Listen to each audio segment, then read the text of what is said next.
Yeah, that was a good first spike. Let's see if there's going to be any more spikes there. I already closed off 2,000 of my position. Let's see if this is going to be the one right here, where I woke up just to make 400 bucks in the morning and now I'm back to bed. Bam! Come on, give me my last spike. Yeah, buddy. I closed the last one right here for you guys, just like that, okay? There we go. I woke up in the morning at 3 in the morning just to make $575 in literally 50 minutes. 50 minutes for about 600 bucks. Now I'm going back to bed. I love bear markets. Guys, don't get liquidated. Do not get liquidated. Stay out. Alright, so I kicked off that morning with a very quick trade. And the trade was actually around right here. I started it at around 2:40 in the morning, and I closed it at about 3:32. So 40 minutes later there, or 50 minutes later. And the reason why I took that trade was because of this right here. I saw this big spike up, right? So I may as well just take the chance. So I entered it around 2:40, which was right around here. Like right after it spiked up there, actually. No, actually, I bought it before it went down there. Then I waited, didn't really hit my stop loss, and I closed it right around here at the spike upwards for a small little bounce. And the main reason I took that trade was because I saw this bullish divergence, right? I saw this bullish divergence there. The volume popped up there with this huge green candle. So as soon as this green candle formed, that's where, or not formed, but like right around there, it formed and then it fell down a little bit to, I believe, the 71 ranges.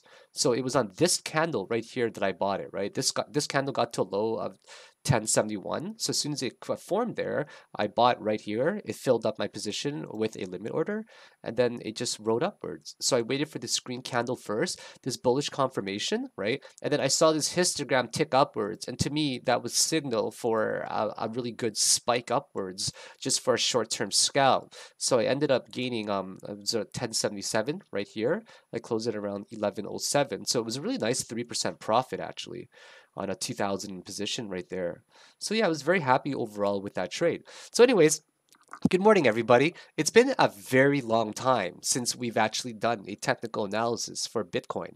And you guys have my word that I will be keeping up to date with the Bitcoin technical analysis because I need to keep myself up to date now. I've been just kind of busy outside of work lately. I'm going to be moving again. Unfortunately, I'm going to be moving I guess by the end of the month. There's this new place that I've been on a wait list for literally 2 years to live there. It's one of my favorite places in the city. It's ridiculous to like get a good place there because it's probably one of the coolest, like it's an apartment actually. I'm gonna be renting it instead of like living in my condo now, right? So I'm gonna be renting it instead because, well, I don't want to buy a condo there yet. It's really expensive, like we're talking 400 500K, and I want to live there for a year just to see how I like it first. And they actually have some units that are for rent and some units that are for sale. So in the unit that I'll be living, I'm kind of working out a deal with them right now where a portion of my rent will actually go towards, if I were to purchase the building out.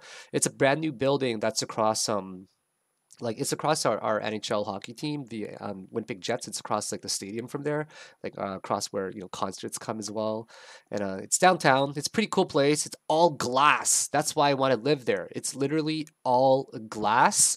The building, the sorry, the buildings. I was gonna say the windows in the buildings are actually all glass. So imagine one of those buildings where you're walking up to a window and it's glass from floor to actual ceiling, and it's at the corner of a building, like really really high up. So I wanted like to live in a glass building basically from floor to ceiling that was a loft and like super spacious and in a corner with a wraparound balcony terrace. So it's kind of expensive. Yeah, we're talking like well over, two 2,500 to rent there. But yeah, I kind of want to do it. I've been looking for a little bit more inspiration in terms of setting up an office and just being very motivated to trade heavily.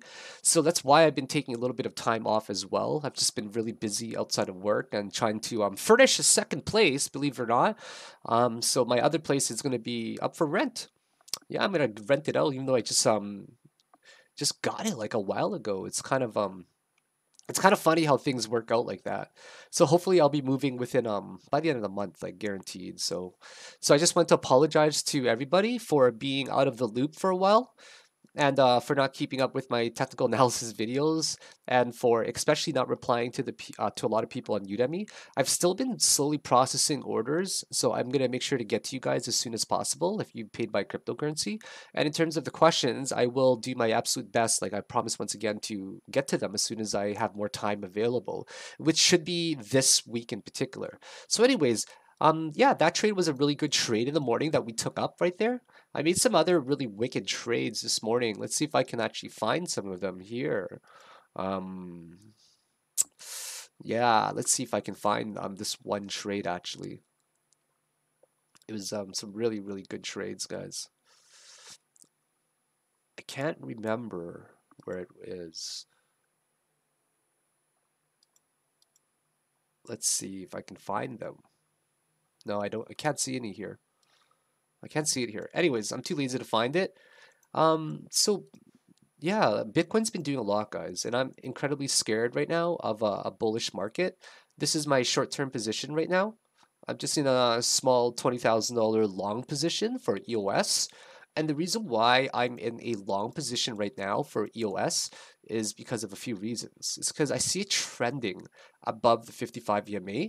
In fact, every time I see it break down below the 55 EMA, EMA, it gets actually shot back up. Not only that, I'm comparing the RSI between, say, this high and that high. This one's gaining a little bit of strength. And I'm also banking on the fact that the 3-hour chart is actually going to reverse soon on the very short term, right? So we see a lot of candles and a lot of price action that dictates it's slowly like trending downwards. But when it slowly trends downwards like that, there's a good sign it's going to pop up. So that's why I'm in a position right here for EOS, and it's a small position to myself, but even if I got into a relatively decent target, I'll show you guys where my target is. Okay, my stop loss. Okay, we have to remember how R units, which means risk, are defined, right? A lot of people emphasize 1%, 2%, 3%, whatever, right? Your risk is. Your risk percentage does not refer to, oh, sorry, the risk does not refer to a percentage. We have to always remember that, okay? Your risk, say it was 1 to 1, refers to 1 unit of R to 1 unit of R. And R can be specified as whatever you prefer. My personal R is much bigger than your guys's probably. I don't mind risking 5% of my position size, okay, for a say the 2 to 1 risk to reward ratio to gain a possible 10%, to risk 5% as well. I personally don't mind doing that 2 to 1 because of the way that I allocate and manage my risk, right? So that 5% may be possible, for example, or sorry, yeah, let's just say 5% risk. You know, it doesn't mean that I can only take 100% divided by 5, where I can only play 5 games, right? So perhaps my position, or sorry, my capital or my equity that I can actually play is, say, 5 times 100 games, right? So it might be over the course of 500 games of how I am defining my risk. So when I'm doing something such as like this, okay, it's a really aggressive play. But we have to take a look at it from the perspective of risk to reward, right? So if I'm going to stop myself out, say right there at this low that was about a few hours ago, right? Like around 11. Actually, let's check out what time that was.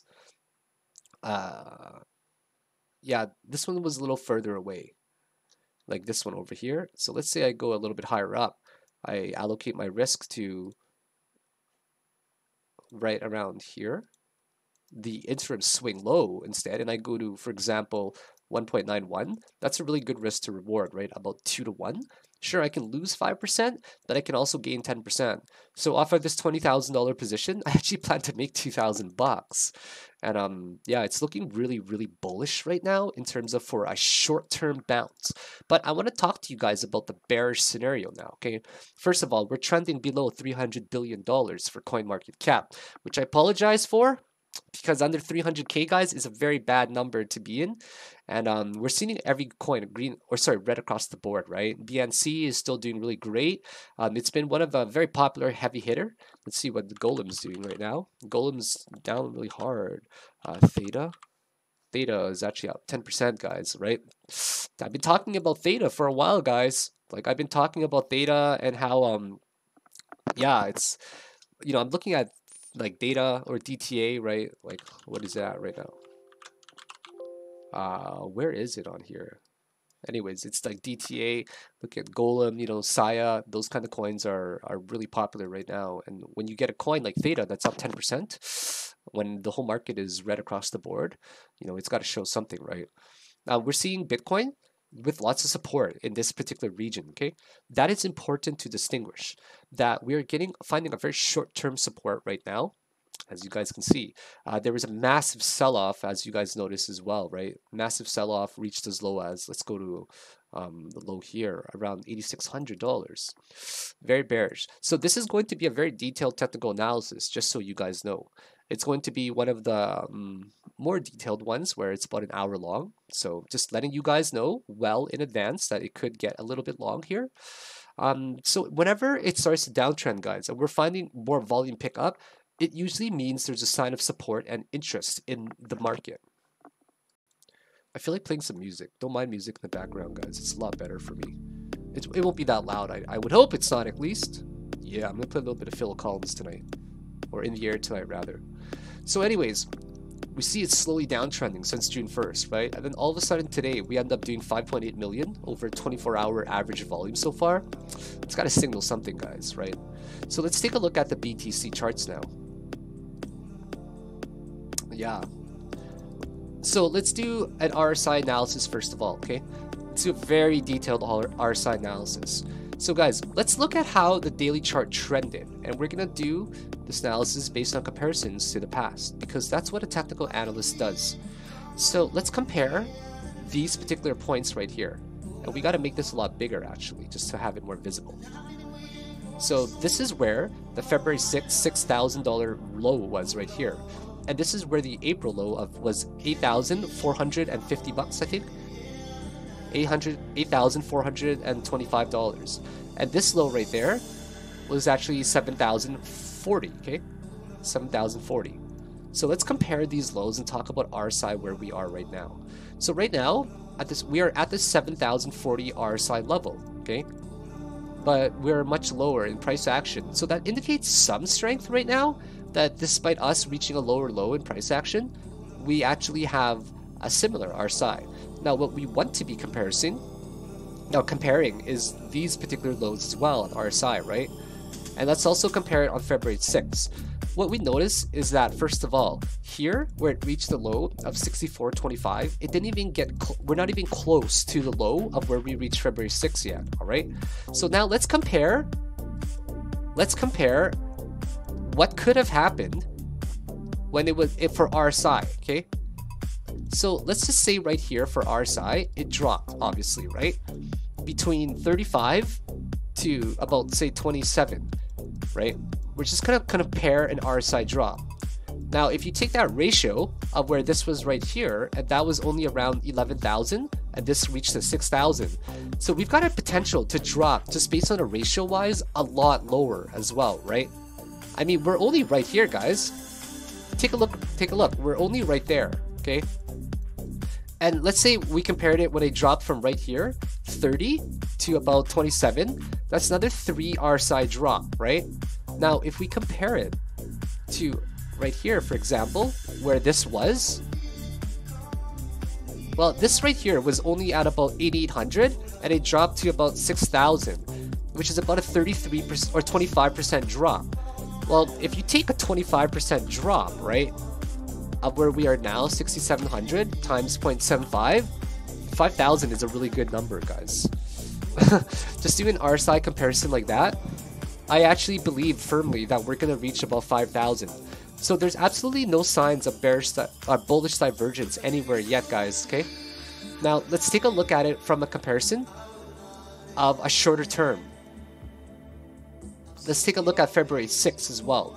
That's kind of a significant date. We actually got way lower as well. So here is January 15th, the state right there where we reached the low of 9,200. And here is the February 6th date where we reached 6,000, okay? February 6th, 6,000. If you guys notice right now, for the 4-hour RSI, we have we are now lower on the 4-hour RSI than we have ever historically trended in a very long time. Be scared. This RSI has never reached this low. I can't even go more to the left with it loading. It reached 14. The last time it reached that low, 14, was over here in February 1st, 2016, right? Which is where it made a major retracement. So yes, guys, we're trending into some very dangerous territory right now, according to RSI, right? A little bit scary, I have to admit. Now that we've done an RSI comparison, let's talk about price action in general and how the daily has been trending. RSI is looking very scary, guys.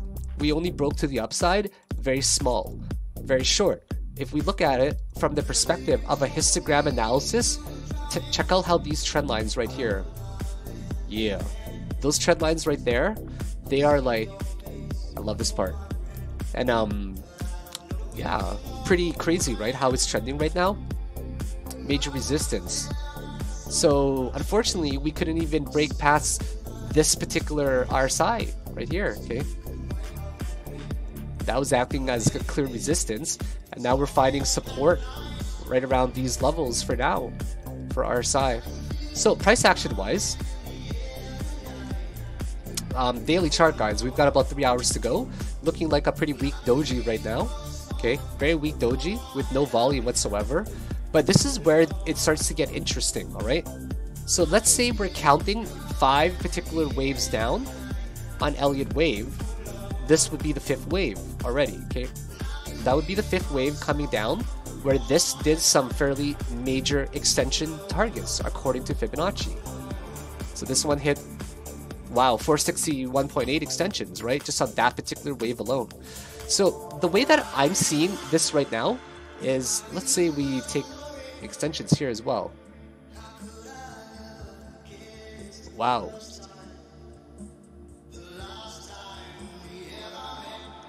Yeah, we're gonna get to Elliot wave at the end. There's too much Elliot wave to do right now. So if we look at the 4-hour chart right here, we actually see it very much so bullishly diverging, right? We see huge divergence. We gotta compare, first of all, the price action between these two candles right here. Let's compare. There and there, okay? Now let's draw some vertical lines to compare. Do you guys see the bullish diverging? Do you also see the histogram tick right here? So for the short term bulls right now, this is a fairly good place to be interested in it. I mean, I'm in a position right here, as you guys can see. We're already at $10.90 right here, which means I'm 6 cents up per 1,000 coins, which means I'm $140 up right now. Pretty good position to be in, okay? So right now, we do see it bullishly diverging, extremely strong, very strong right now. We see the histogram ticking up positively as well. So on the short term, let's talk about where we can find targets. And here we are seeing it very much so tick up as well at a very uniform and symmetric rate. We're also seeing it tick upwards right here according to a bearish diverging on the RSI, despite the same levels right there. Because it's bullishly diverging like that, it implies there's going to be a short-term bounce, okay? So here, it's kind of how it is, how I see it, right? On a very short term, I see the 1, 2, 3, 4, 5. It's very difficult to argue against this right here, that there's 5. So after I see 5 forming here, a short-term bounce would be very short-term. Let's go to an even lower time frame right here. And I just see it like clear as day in here as well. Yeah, like, you know, a short-term bounce would probably be to one of these levels right here. I'm going to guess to the bottom of wave 3 or to the top of wave 4 for a very short-term bounce.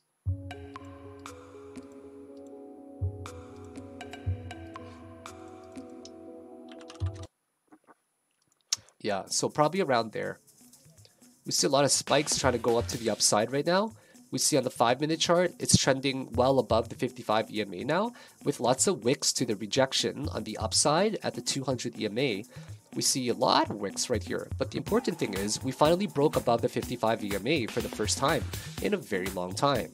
So from candlestick analysis, we're seeing a lot of, or price action analysis in general, right? This could form a bear flag right? This could form a bear flag upwards. Who knows? It might even hit to one of these regions over here.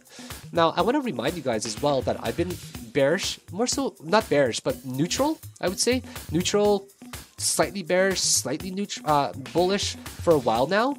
But I guess you can say I was leaning more so towards this specific scenario, right? Of it actually holding. So the first thing to make note of right here is that this completely broke through, all right?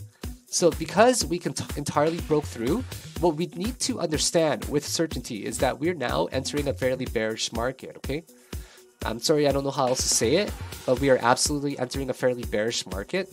On the daily, we have absolutely death crossed, 4-hour death cross, 3-hour, 2-hour, 1 hour, 45 minutes, 30 minutes, all have death cross, right? Even the 15 and the 5 minutes have death cross. Now, what we want, well, first of all, to confirm a greater degree trend, something happens on a very short term. So for example, something happened on the, let's see where it started getting very bearish, around like May 10-ish. Let's go to a short-term time frame, okay? Yeah, let's go to May 10. So something happens on a short time frame, which is basically that right there, right?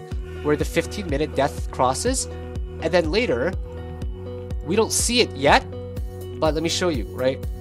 The 15-minute death crosses right around there, and it might not have happened on the 30-minute chart yet, right?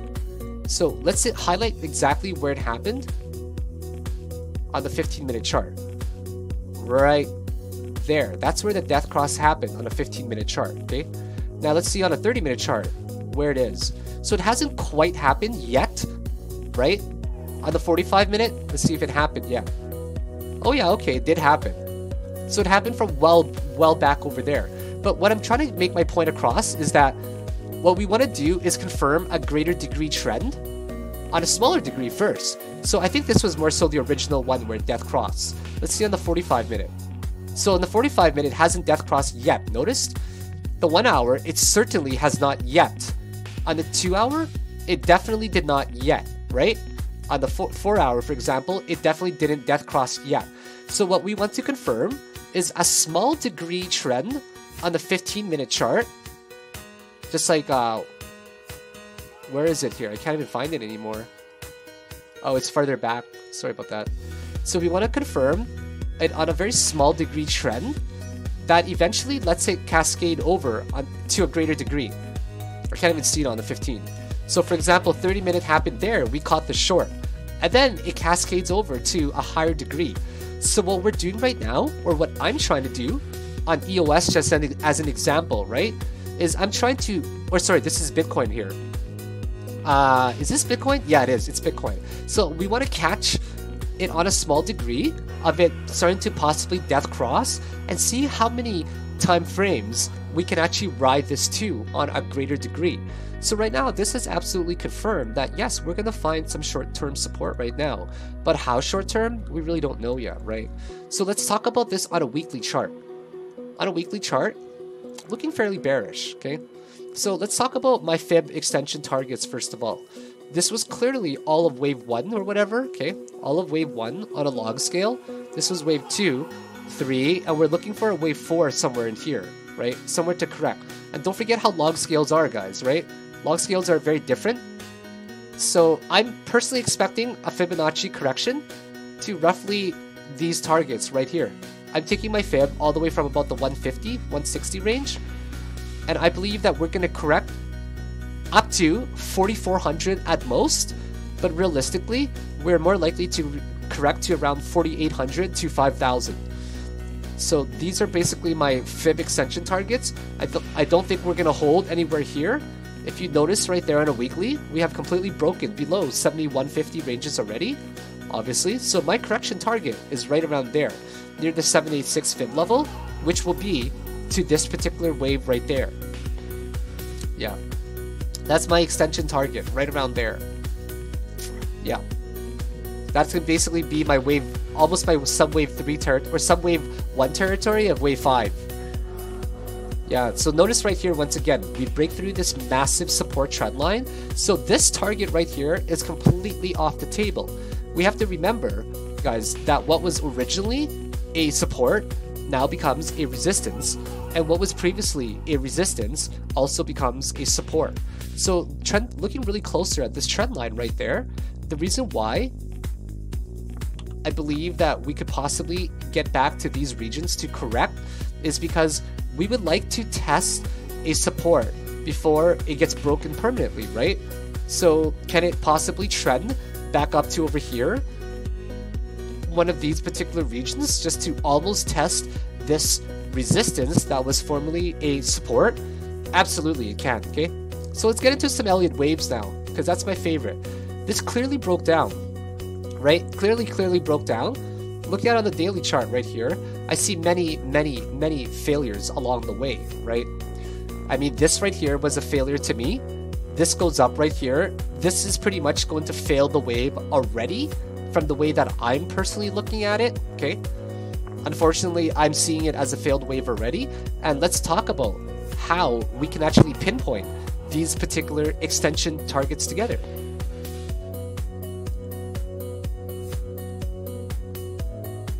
Okay, you guys are gonna see something.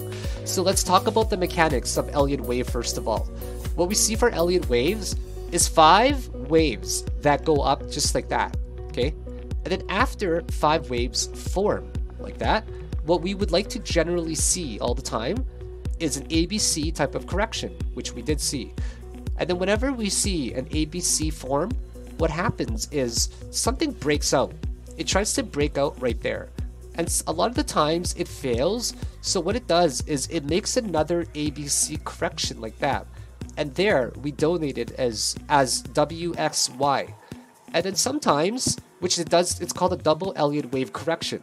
And then another time, or other times, it might fail again, where it tries to make an impulse wave up. And now it will make something called a triple Elliott wave.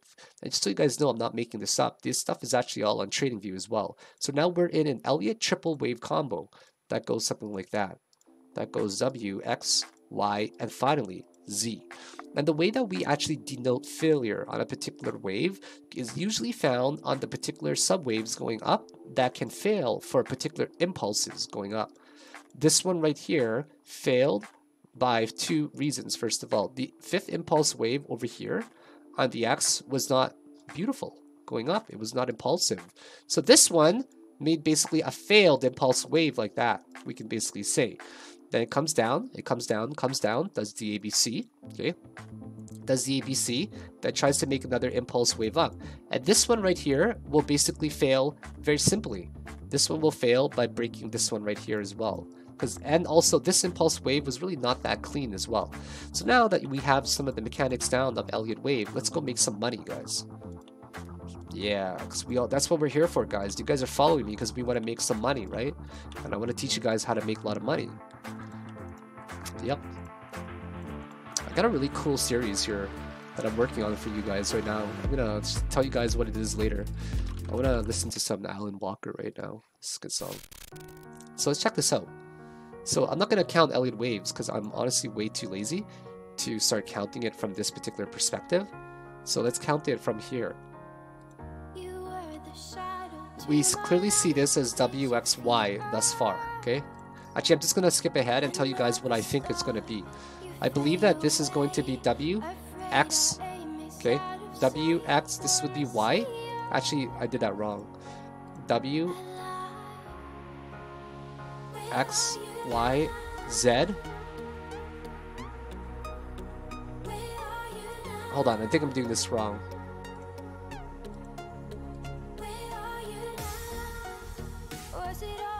There we go. These are the 2 points of failure. Something like this, okay? So this is how I'm personally seeing this right now, where this right here is making an ABC. And I think we've counted this many times before as well. Right? That made the ABC. This made the subwave. 1, 2, 3, 4, 5. Going down for the B. This one made 5 waves going up with a failed 5th wave.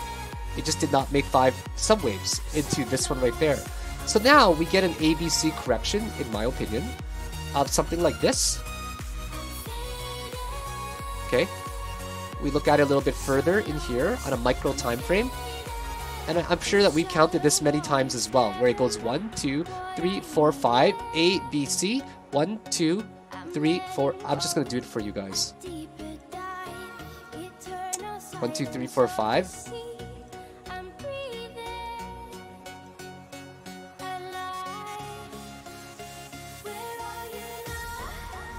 This one too lazy to do the super small time frame, so I just do it over here for you guys like that.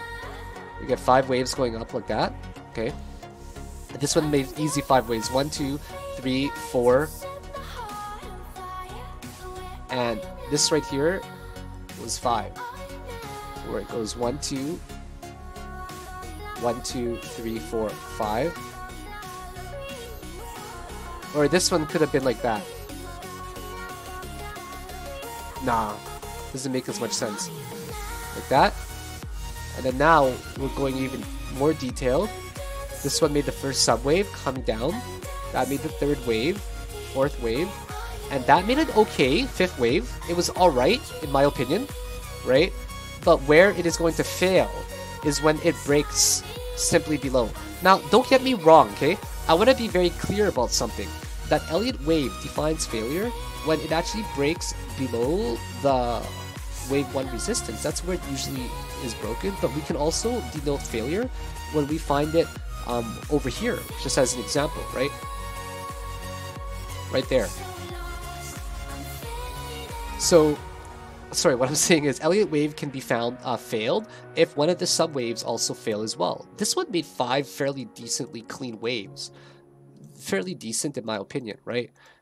So yeah, like I wasn't too disappointed with this wave, but in this particular one, it's very easy to tell that this particular wave will fail because of this reason right here. First of all, this made a dead cat bounce, okay? Not even a dead cat bounce. A dead cat bounce is defined when a retracement for Fibonacci is typically less than 0.382 or lower, right? So whenever it's 0.382 and lower, that's where we'll most likely end up seeing a lot of failures. This one right here, I personally will count it like this, okay? Let's get into a higher time frame and makes it very, very easy to count. What we see is A, B, C, 1, 2, 3, 4, 5. On a low time frame, we see this as possibly A, B, C right here. Very easy to see this actually. I've actually been, yeah, I haven't really played too much, put it that way. Like when you guys saw me have my little $5,000 win streak there. Make sure you guys are watching my new playlist, okay? It's gonna help you guys make money. Go to my playlist right here. Hold on, I'm trying to look for my YouTube here. I don't have it that easily accessible, believe it or not. My lips are really dry. Sorry if I'm smacking them. I need some coffee too. Okay, guys, make sure you guys are checking out my new playlist. I went on a crazy win streak. If you haven't checked it out yet, definitely check it out. It is right here. It's called my live trading series vlog, where I went on a $5,000 winning streak, and it was over 10 trades. Please make sure you guys are checking it out, okay? They're pretty good games, 10 for 10. And I went on a good win streak once again, and I haven't really played since, because when you're making $5,000 in like 3 days, you don't really care about making more money, I guess. I mean, what do you do with that? It's like, you know what, when you guys become a better trader, and I'm not like being cocky or anything, I'm just being realistic, but it's like, what do you spend it on? You know, it's like, what do you buy? I feel like I haven't gone on a shopping spree in a really long time because I've bought everything already that I want. You know what I mean? It's just kind of like I got no more materialistic things. I'm a car guy. Well, sorry, not a car guy, but I'm kind of shopping for a car. Not really. I was like, my friends are pushing me into getting like an Audi R8, but man, I live in a city where you can drive it for 2 months of the year, you know, so it's almost like no point at all. Anyways, back to this. I'm gonna be trading it again very heavily, but let's get back to this. I think 6,400 will be a very good support if it doesn't hold here. As you guys can see, there's a lot of bullish pressure right now. But 897 on EOS, for example, there's a lot of pressure to go up. And at 6750, I think we're going to end up doing pretty good here when Bitcoin ends up breaking above 55 EMA, and we go on a small little streak here upwards. So anyways, now guys, I think we're doing 5 waves to come down here as well, okay? I don't think I finished that up here. I think I did that count wrong. Oh, I definitely did that count wrong in here, guys. Yeah, I definitely did that count wrong. Sorry about that. I completely did that part wrong. I didn't mean to do like that. I'm sorry, guys. Let's do it a little bit better here with more precision. 1, 2, 3, 4, and a very strong 5th wave down. That's a lot more right here. I don't see the first subwave in there though.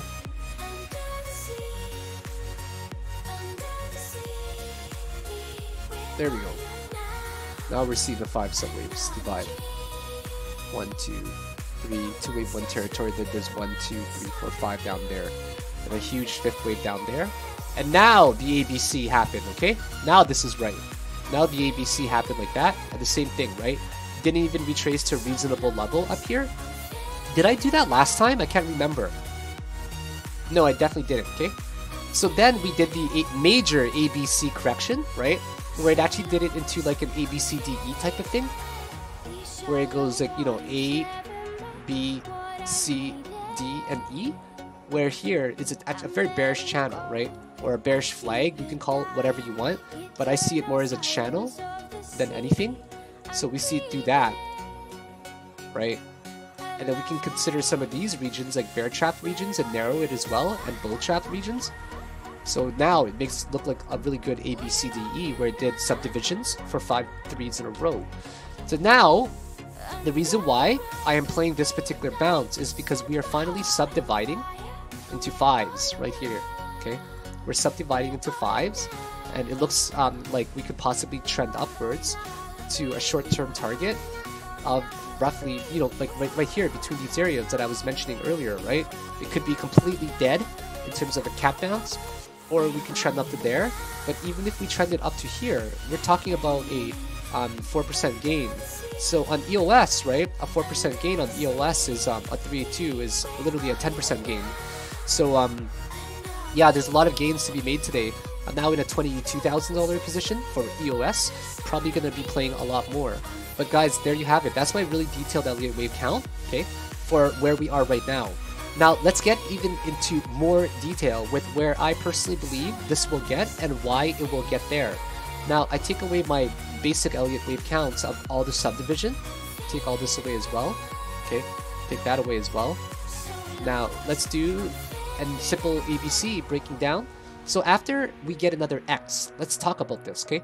We get ABC with a W right here and an X failure going upwards. So within X to Y, we always get another ABC, which we've gone through already.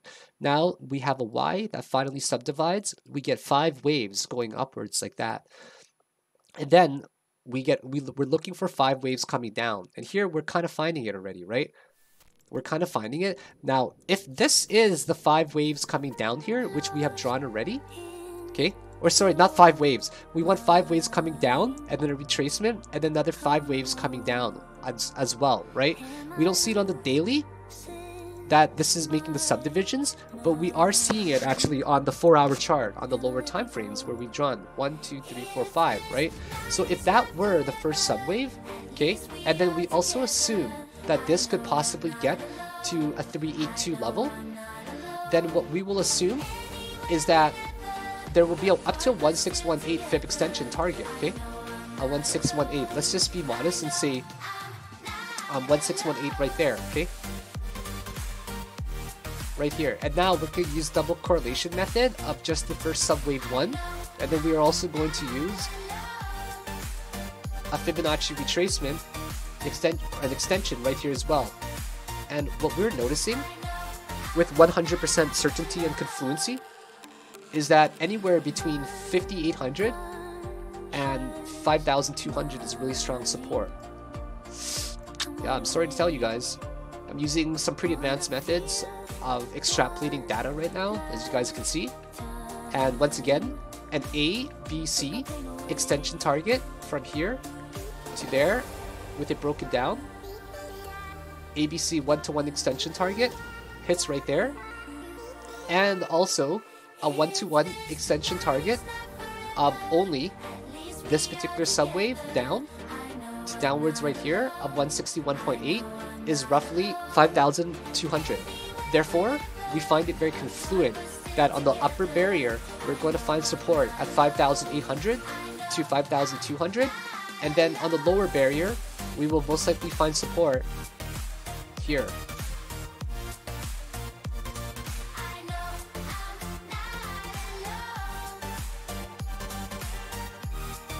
Let me just get rid of some of this stuff to make it easier to see, alright?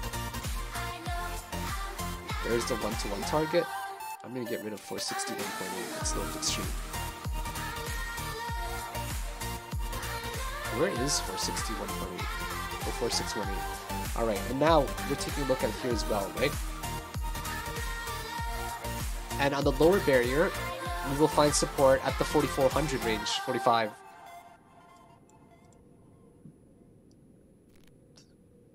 Right here, guys. Notice my position right here, guys. I got killer instincts, man. Like I'm not kidding. Like I've got some killer instincts when it comes to trading, as you guys notice, right? So I'm already up like 200 bucks right now. Yeah, I'm literally up 200 bucks, right? There's about a 10-cent difference right here.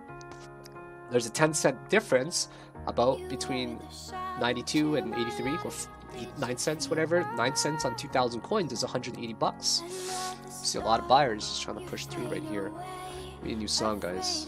My tea is only gonna get longer and longer and longer and longer. I want to play. Song's a good song, guys. I don't really care about monetization. I'd rather listen to music and have good times with you guys. Let's play We Are Young. You know what? Let's play Love the Way You Lie.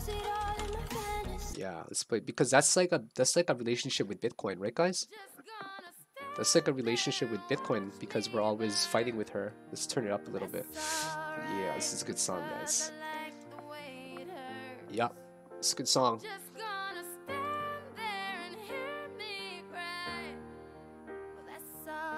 All right, let's do this. Oh, I stopped it by hand. Oh well. Okay, the good stuff. So we're still ticking upwards on my position here. I love this song. I haven't heard it in a long time, guys. Oh yeah! Tell you what it really is. I can only tell you what it feels like. And right now, it's a steel knife in my windpipe. I can't breathe, but I still fight. I forgot the lyrics. Feels right. It's like I'm huffing paint and I love it. The more I suffer, I suffocate. And right before I'm about to drown, she resuscitates me. She effing hates me and I love it. Wait, where you going? I'm leaving you. No, you ain't. Come back. We're running right back. Here we go again. It's so insane. It's going good. It's going great. Okay, anyways, guys, stop fooling around now. Song's been getting a little bit too distracted. I don't remember the lyrics anymore. It's been a really long time. That's the relationship that Bitcoin and I have, okay? So yeah, this makes sense, guys. AB 1-to-1 extension target is gonna hit roughly right here, okay? I gotta get a log scale because it looks weird. So AB extension target could roughly hit 4,800, and then we take a normal extension target right here as well of just subway 1 if this is the end, and it hits 161.8. So we find confluent reasons there, right, to hit it. And also we're right around this particular region, right? Like this particular region right here, it was right around 4,900, 4,800. That's where I firmly believe we'll find support, like around these regions above 4,200 the lowest end, right? Like we were talking about earlier. 4,300, sorry, 4,400 at the lowest, but anywhere between 48 to 52. So guys, that's how I'm seeing my technical analysis right now. Very detailed one, very detailed.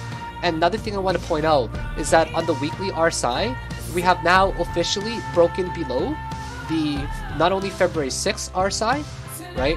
Or February 26th RSI, whatever that was. Was it 6 or 26? I think it was February 6th. February 6th, yeah. So the RSI is trending the lowest it's ever trended. Next RSI support range is roughly when it was 2015. So now check it out. You guys know what I'm talking about here? RSI keeps getting lower and lower, right? But the good thing about this RSI pattern is it's setting itself up like that, you know? It's setting itself up to be something like that, where it's going to eventually curve upwards. So we got a lot of ways to go on our side. But I need to be very clear about something, which is that we are losing strength overall in the market. Okay, guys? We're losing strength overall in the market, and it's looking very, very bearish overall. So this is my count for you guys. You guys have my targets. You guys have my thoughts. I hope you guys enjoyed the live trade as well. I will get back to you guys another time when there's more of an update. I'm sorry to say once again, guys, but we are now officially in a short to medium term bear market. And another thing I want to point out is we're not bouncing above the 55 EMA like how we have historically on the weekly chart. We have trending well below it. And I really believe if we extracted this data right here as well, okay? Let me extract this data for you guys. Let's say we took the average of this particular wick right here, and we did something like that. And we simply, who knows, guys, how long this bear market could go, right? Extrapolates some of this data as well. And what do you guys see? You see a clear apex zone of a 200 EMA on a weekly chart. Look, guys, where do you see my target? Right around the zone. This is about 4,800 to 5,200 as well, because I think that the 200 support will act, the 200 EMA will act as a support. Other than that, have a great day, guys. Take it easy. Thanks a lot for watching my videos. And as soon as I finish moving again, I'll be sure to update you guys much more often. So hope you guys stay very safe in this bear market. Please stop trying to catch knives, guys. Stop trying to catch knives. We're in a bear market right now, okay? When you're in a bear market and you have no experience, stay the F out. Stay the F out, guys. Honestly, I'm trying to give you guys 100% legit real advice here. You don't want to play in a bear market, guys. You will get destroyed. If you do play, and you've been playing with really big accounts or big sizes, you know, 10, 20, 30, 50,000, tone it down if you've never been in a bear market. Play 2,000, okay? You guys are going to feel the pain of a bear market, of getting to the illusion that we're reaching support, and then you want to play a bounce, and then you get wrecked, okay? Because that's what bear markets are like, where you think that it's support, but you end up getting destroyed because it's not really support, and you just end up getting trapped, right? You don't want to get bear trapped in these types, or bull trapped in these types of situations at all. So have yourself a great day, guys. Take it easy. See you.